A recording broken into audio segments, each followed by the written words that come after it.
Bonsoir.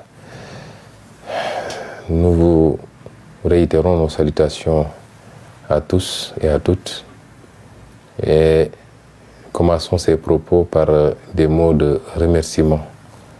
Remerciement par rapport à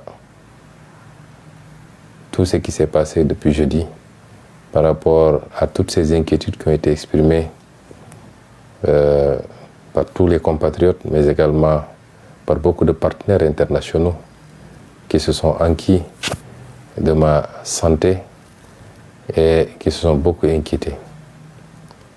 Nous rendons grâce à Dieu et nous remercions également tous ceux qui ont fait le déplacement pour venir ici à la clinique et qui n'ont malheureusement pas pu me voir, que ce soit les partenaires politiques, les mouvements citoyens, la société civile, les citoyens de tous bords. Nous vous remercions pour ces gestes d'abord de compassion, mais également ces inquiétudes qui ont été exprimées.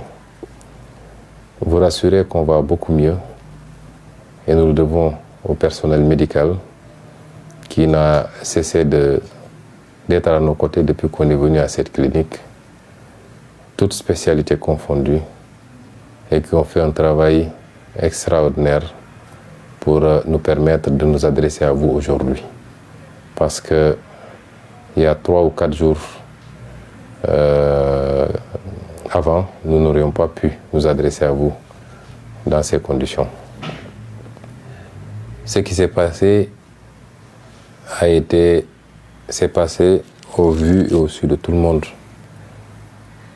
Il ne s'agit ni plus ni moins d'une tentative d'assassinat, sinon d'assassinat, au moins d'attentat contre mon intégrité physique.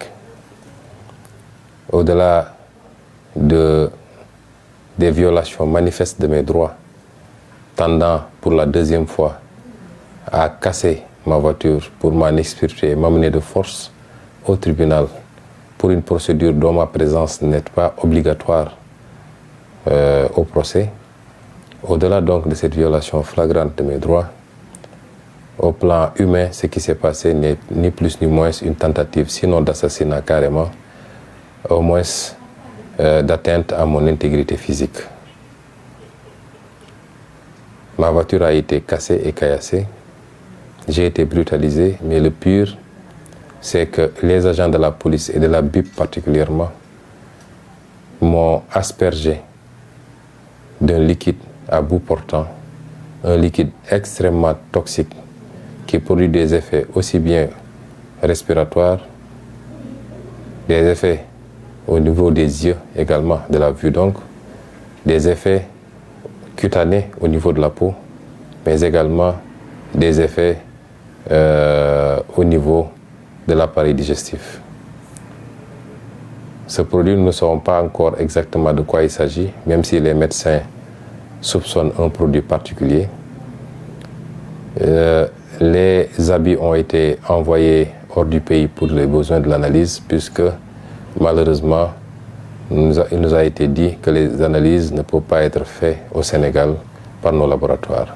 Nous attendons d'un moment à l'autre certainement les résultats. Rien ne justifiait cette brutalité, si ce n'est une volonté de me nuire physiquement. Et ce n'est pas la première fois que cela arrive. Et cerise sur le gâteau, il m'a été refusé, aux circonstances aggravantes du moins, il m'a été refusé l'accès d'une ambulance la nuit pour pouvoir venir me prendre de chez moi et m'emmener à la clinique. Ce qui est extrêmement grave. Depuis quelques jours, nous sommes ici à la clinique et nous avons bénéficié de soins de la part de plusieurs spécialistes, ce qui nous a permis de nous sentir beaucoup mieux. Nous remercions donc tout ce personnel médical. Beaucoup d'entre vous ont parlé d'évacuation sanitaire pour que nous puissions nous rendre à l'extérieur et bénéficier pas forcément d'une meilleure expertise, mais de plateaux médicaux beaucoup plus élevés. Je vous remercie pour cette sollicitude. Je vous remercie pour les soucis que vous faites pour moi. Mais je considère qu'une évacuation sanitaire ne peut pas être à l'ordre du jour pour 2 raisons. La première, c'est que nous faisons confiance au personnel médical sénégalais qui est très compétent et qui est en train de faire un travail. Si ce personnel médical considérait un mois ou un autre que la situation exigeait une évacuation, nous examinerons évidemment cette possibilité. Mais pour le moment, nous sommes entre de bonnes mains et nous nous faisons traiter. La deuxième raison est d'ordre politique. Chers compatriotes, le combat se déroule ici au Sénégal. Vous comprendrez que dans l'histoire des combats politiques, à chaque fois qu'un pouvoir politique, qu'il s'agisse d'une royauté, qu'il s'agisse d'une république, d'un État, à chaque fois que des tenants de pouvoir ont été confrontés à une opposition qui les dépassait et qui leur posait problème, la première solution, ou l'une des solutions, c'est d'envisager de les exiler. Des prophètes ont été exilés, de grands saints ont été exilés, des résistants ont été exilés, parce que c'est la meilleure manière de couper le lien, momentanément en tout cas, entre la figure de proue d'un mouvement et le reste du mouvement. Et nous ne donnerons pas à Macky Sall cette opportunité. Et je voudrais dire à tout le monde qu'une fois sortis du territoire, ils peuvent avoir des instruments juridiques pour rendre mon retour beaucoup plus complexe et beaucoup plus difficile. Le combat se passe au Sénégal. Et il se passera, il se déroulera, il s'organisera en parfaite symbiose